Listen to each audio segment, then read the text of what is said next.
ವಿಕಾಸ್ ಅವ್ರ ಜೊತೆ ಮಾತಾಡ್ತಾ ಇರ್ಬೇಕಾದ್ರೆ ಅದೇ ಹೇಳ್ತಾ ಇದ್ದಾರೆ ಅವರು. ನಾನು ಹೆಮ್ಮೆಯಿಂದ ಹೇಳ್ತೀನಿ, ಇಡೀ ಇಂಡಸ್ಟ್ರಿಲಿರೋ 12 ಡೈರೆಕ್ಟರ್ಗಳು ಹೋಗಿರೋದು ನಮ್ಮ ಭಟ್ರು ಗರಡಿಯಿಂದ. ಹೆಸರು ಹೇಳ್ತೀನಿ, ಎಲ್ರದ್ದು ಹೆಸರು ಹೇಳಿದ್ರು. ಒಂದು 8ರಿಂದ 10 ಜನದ ಹೆಸರು ಹೇಳಿದ್ರು. ಹೌದು, ಎಷ್ಟು ಖುಷಿ ಕೊಡುತ್ತೆ ಸರ್ ನಿಮಗೆ? ಖುಷಿ ಅಂತಲ್ಲ, ಈಗ ನೀನೇ ಜೊತೆಗಿದ್ದೆ, ಒಂದು 2-3 ಸಿನಿಮಾ ಮಾಡಿದೆ ಅಂದ ತಕ್ಷಣ ನಾನು ಒಂದನ್ನು ಬಯಸ್ತೀನಿ, ನಿನ್ನಿಂದ ಏನಾರು ಕಲಿಬೇಕು ನಾನು. ಈಗ ನಮ್ಮಿಂದ ಕಲಿಯೋದು ಏನಿರುತ್ತೆ ನಿಮಗೆ? ಮೇನ್ ಏನು ಕಲಿಬೇಕು ಅದನ್ನು ಕಲಿಯೋದು, ಅದು ಸ್ವಂತ ಪ್ರತಿಭೆ. ಎಲ್ಲವನ್ನೂ ಹೇಳ್ಕೊಡೋಕ್ಕಾಗಲ್ಲ.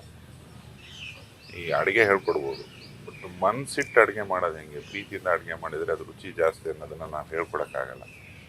ಇಷ್ಟು ನಿಮಿಷ ಬೇಯಿಸು, ಇದೇ ಹಾಕು ಅದು ಹೇಳ್ಕೊಡ್ಬೋದು. ಬಟ್ ಅದು ಬೇಯ್ಬೇಕಾದ್ರೆ ಅದರಲ್ಲಿ ಅದನ್ನ ಎಂಜಾಯ್ ಮಾಡ್ಬೇಕಲ್ಲ ನೀನು. ನಾನೊಂದು ಅಡುಗೆ ಮಾಡ್ತಿದ್ದೀನಿ ಅನ್ನೋದು, ಅದನ್ನು ಯಾರ್ಯಾರಿಗೂ ಕಲ್ಸೋಕ್ಕಾಗಲ್ಲ.